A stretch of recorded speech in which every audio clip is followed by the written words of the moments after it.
Alright, this fun run shows off some Pancake with Panther shenanigans. So Panther, of course, doubles the food perks of whatever it has. Pancake gives plus two to the entire team. So you get to see a bunch of plus twos happen. And it looks pretty satisfying. It's like those old scaling buffs when like Penguin used to buff the entire team if it was level 2. That was always just super satisfying. So nothing like just seeing a bunch of numbers go up. That's like the most satisfying thing in existence. They should just always make numbers go up. Numbers should never go down actually, only ever up. Anyway, it's I'm playing in the puppy pack, so yeah, the teams I guess are a little bit weaker compared to custom packs, I guess, if I did this, because if I went custom packs, it would be easier to get like all the level 3s, which would look better for the end team, but it would be harder to win probably. So early puppy is going to be great. Get those free lasagnas. I can take a beluga, pillet. That's probably better than just having it on the team, just because the dolphin ability actually kills things at the moment. And yeah, the puppy pack, still a pretty cool pack. I would say it's probably my second favorite. I really like golden pack, but it could also be my favorite. I don't know. It is very unique, very interesting, and I think it's unfortunate that it's kind of bad in 1v1s because there's a new season of the team tournament. So season 6. It's been a lot of seasons, but it's always fun to just have a team. You get to coach, cheer on your teammates, and do 1v1s. I think it's a lot more well, I don't know if chill's the right word, but a lot less pressure it feels in the actual team tournaments. And that's good for me because I don't like pressure. Pressure, they say, makes diamonds, but it also can just like instantly crush people to death. And I have a feeling it would like if pressure was applied to my body, I don't think it would turn into a diamond. I'm pretty sure it's just my bones would break and everything. So, that analogy, who knows if that has any merit. But yeah, so Hatching Chick also such a huge part of Puppy Pack now. I feel like Hatching Chick, if you get it, you always want to take it. It's really just like a buy instantly all the time now. Way too good, way too many stats. And Hope Ho Bird in the back, just trying to get as many draws as possible because I had a few runs where it just ended too quickly. I won too fast, and that always sucks because, like, can't get the dream team going. Look at that mole. And the Hope Ho Bird, luckily it double activates if there's only one thing left. So as long as they have 4 or less HP, get that draw. And another Hatching Chick, of course. The big thing is just like trying to pivot on turn 7. Lobster cans, get the early tier ups, that kind of thing. And yeah, this team's looking pretty good. On 3 wins on turn 6, just try to eke out as many draws as possible. And then to combine, so the pancakes obviously are great with the Panther, but you can also have a tar or a snapping turtle in front of that, and then you get to like double use its ability because you get the pancakes, and then you get a skewer or splash attack on there, and that also gets the double ability, which is very nice because then it actually ends up being a good team and not just a meme team. I kind of wanted to go for just 5 Panthers with pancakes, but it turns out that's kind of hard to win with. I'm sure if you did enough attempts, you could definitely get there. You just have to really high roll, but I had more success going for Tar Snapping Turtle. Snapping Turtle is actually usually better because then you could go like T-Rex for a little bit and scale everything. But this run, I just went with the Tar. And it's pretty crazy because you can still deal like 20 damage with Splash Attack.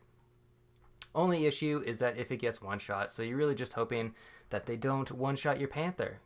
And Pi obviously works with it as well, so that's going to give +8/+8. That'll get like the initial bad stats off the ground, so you don't just immediately start losing. Plus the Tar with like double splash attack is really making things easy right now. As you can see, cleaning through a lot of these teams early on. And even though I have the Hopo Bird in the back, it hasn't gotten me like any draws whatsoever. So it's a little unfortunate. There's level 2 Panther, love to see that. +12/+12 out of the Pi. Not going to worry about any of the tier 6s because all I care about is Panthers.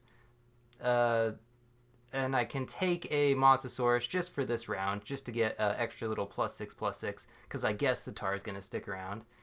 That'll be worth it. And Hopo Bird level up. Not really necessary because I guess I would take a T-Rex if I see one, but there's not really too many tier 6s that I care about.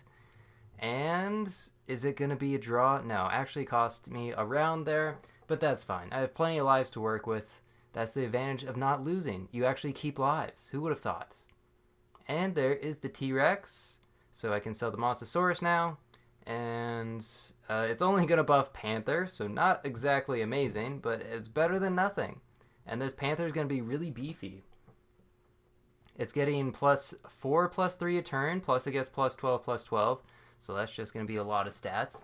As for the team tournaments, I forgot to kind of elaborate on this, but team's looking, pretty good. I think every time there's a little bit of inflation of like one's own team because of course you're drafting the players, so you're drafting the players that you think are going to be best. So it makes sense that you think your team would be good, and then other people's teams, maybe they're a bit questionable because you wouldn't have made the same decisions. But I would say the teams are always pretty even, and that it's really up in the air who's actually going to win the season. There's a lot of room for improvement, like activity, who plays the game the most, that kind of stuff. So it's anyone's game, and it's always really close every week, which is always nice to see. Usually comes down to just one match, like it's 3 versus 2 after the 1v1s. I'm wondering if there'll be an influx in maybe some participation for these tournaments once ranked comes out, because I think ranked will definitely get a lot of people into like playing the game a little more competitively or trying to like optimize the game a little bit more.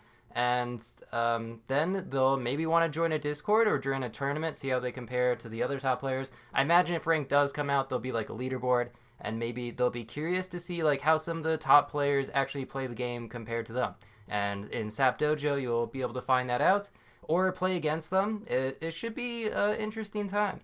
So freezing these pancakes, even though it lowers my odds of finding chocolate, just go ahead and pancake the tar. If I really wanted to win, I should just give the tar like a melon or maybe a steak, because it's going to get so many stats from the pancakes. Right now, it's already getting, hold on, I can do the math. It's quadrupled, so that's 8/8 from the pancakes, which is pretty cool. Another T-Rex, not going to really worry about that. Anglerfish, let's see, poodle, owl, moth, lionfish, not going to help me. So just going to keep rolling. I guess I could go for level 3 tar. That is something that would be nice, because if I get 4 Panthers on the team, I mean, one of them's not going to get splash attack, but that doesn't matter. Who cares about that? It's all about the pancakes. Delicious, delicious pancakes. I wonder how waffles feel about pancakes being better than waffles. I mean, waffles like a tier 4, pancakes a tier 6. Personally, I think waffles are better. Like, I think most people probably like waffles over pancakes. They're usually just, I don't know. I mean, they're pretty much the same thing, but they seem better for no reason. Okay, yeah, goodbye, Hopo Bird. Or Hoopo Bird. Dude, I can't believe how many times I mispronounce things. I really said Hopo Bird the entire video instead of Hoopo Bird. It sounds better if you ask me, but that's maybe just because I said it like 20 times in a row. And after you say it that many times, your brain just gets used to it. But look at this. Beautiful rainfall of stats. It's a little like segmented, which isn't great, but still, just so many stats. A beautiful draw. Love to see that. You can't be disappointed with draws. Draws are like everyone wins, or everyone loses, or no one wins, or no one loses. I guess that covers pretty much everything there. Just gonna go ahead and roll, see if I can find one last one, and does not appear so. So I'll just take a pancake on the T-Rex, and look at this full pancake squad, looking pretty good. Just need this level 3 tar, and pretty soon we're gonna run into 50-50s though. It's a 50-49 Panther, and huge damage. Just kidding. I lost. That was unfortunate. Did they have a Puma or the Panther on their team? They did not. So that's a little unfortunate. I'll just take a level 2 Panther. Wait, just kidding. I took a level 3 tar instead. There's a pancake. I guess I could freeze that. Kind of ruins my odds of finding chocolate. Oh, well, that's... I really should freeze it, though, because if they have a Panther on their team, and they do, then I can buy the anglerfish and get a bunch of Panthers, and then I can just immediately buy the pancake. So, bit of a misjudgment there, but I find another one in the shop. So, not punished whatsoever. I'm really glad when I make mistakes, they go unpunished. I wish it always was that case. But, can I find the Panther? There's one Panther. Now, level 2 anglerfish is going to be beautiful if I can find the Panther on the level up. And, what's this one? Another Panther? Could we go 3 for 3? Please? Oh, lame. Okay. I'm acting as if I didn't know the result already. I'm pretending to be surprised by what's going on. Hopefully, I don't know, maybe that's not authentic to what's going on. At least I can get a Pancake Panther to level 2. It just works out beautifully. So a level 3, a level 2, and 2 level 1s. Is what a sight to see. How many stats? So 8, 8, 6, 6, 4, 4, 4, 4. you can do the math on that one. 14, 18, 22, 22 to everything. So it should be 35 attack in front. That is that's a pretty decent amount. I tried to slow it down, but it doesn't really look that good slowed down because, again, it's kind of segmented. But it does actually win turn 18, a really cool team. I should have just kept on fast forward just to see like the waterfall of stats, but really satisfying and a lot of fun. So thanks for watching. See ya.